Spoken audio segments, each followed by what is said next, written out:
Bibles are hardly ever rejected as a gift, no matter who you give it to. Okay. They may not, they may have wanted something else, but 98% of our population has a certain reverence for the Bible. Right.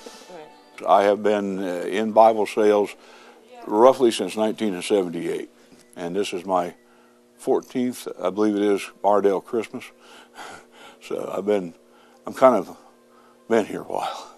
Well, the number one thing they need to know is what translation that person would prefer, if they have a preference.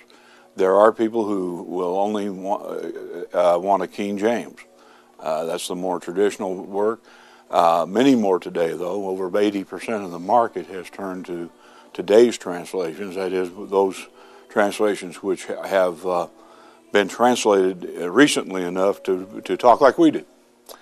We hardly ever say things like Sukruth or for nourish anymore and things of that nature, saying the same thing but in today's language. So if a person does, though, King James only, you want to know that. Otherwise, there's a whole spectrum of Bibles that are available. I'd say the second thing is who you're buying it for. Know the person. I would not buy a youth Bible for a 25-year-old because they would find it was not appropriate for their age. We have Bibles today that are for nearly every group of people, from little storybooks all the way to advanced scholars.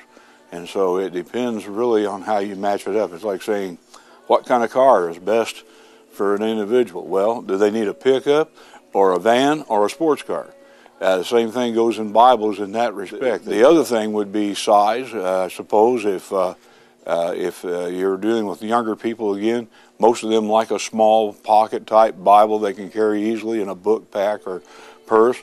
I'm holding in my hand a Life Application NIV Study Bible. This is the #1 selling study Bible in the country. It comes in 5 translations.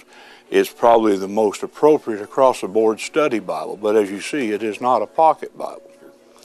So Joseph also went up from the town of Nazareth to Galilee, to Judea, to Bethlehem, the town of David, because he belonged to the house and the line of David. He went there to register with Mary, who was pledged to be married to him and was expecting a child.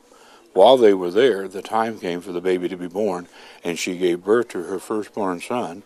She wrapped him in clothes and placed him in a manger because there was no room for them in the inn.